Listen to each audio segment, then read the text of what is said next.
ರಾಜ್ಯದಲ್ಲಿ ಬರಗಾಲ ಮತ್ತು ರೈತರ ಆತ್ಮಹತ್ಯೆಗಳು ಹೆಚ್ಚಾಗಿವೆ. ಹೀಗಾಗಿ ಈ ಬಾರಿಯ ದಸರಾವನ್ನು ಸರಳವಾಗಿ ಆಚರಿಸುತ್ತಿದ್ದೇವೆ ಅಂತ ಸಿಎಂ ಸಿದ್ದರಾಮಯ್ಯ ಹೇಳಿದರು. ಈ ನಾಡ ಹಬ್ಬವನ್ನು ಸರಳವಾಗಿ ಸಾಂಪ್ರದಾಯಿಕವಾಗಿ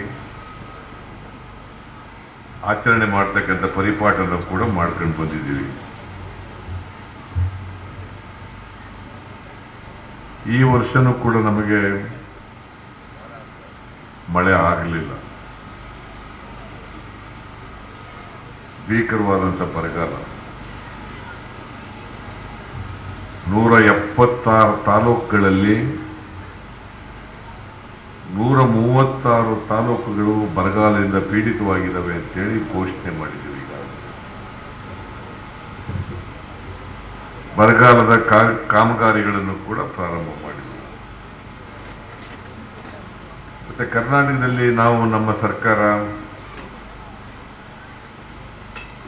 ಬಹಳ ಪರಿಣಾಮಕಾರಿಯಾಗಿ ಬರಗಾಲ ಎದುರಿಸ್ತಾ ಇದ್ದೇವೆ. ಈ ಬರಗಾಲವನ್ನ ಕೇಂದ್ರ ಮತ್ತು ರಾಜ್ಯ ಸರ್ಕಾರಗಳು ಎರಡೂ ಕೂಡ ಎದುರಿಸಬೇಕಾಗ್ತದೆ. ಪ್ರಧಾನಮಂತ್ರಿಗಳಿಗೆ ಆಗಸ್ಟ್ 24ನೇ ತಾರೀಕು ಮನವಿಯನ್ನ ಸಲ್ಲಿಸಿದ್ದೀವಿ, ಮೆಮೊರಾಂಡಮ್ ಕೊಟ್ಟಿದ್ದೀವಿ. ಆದರೆ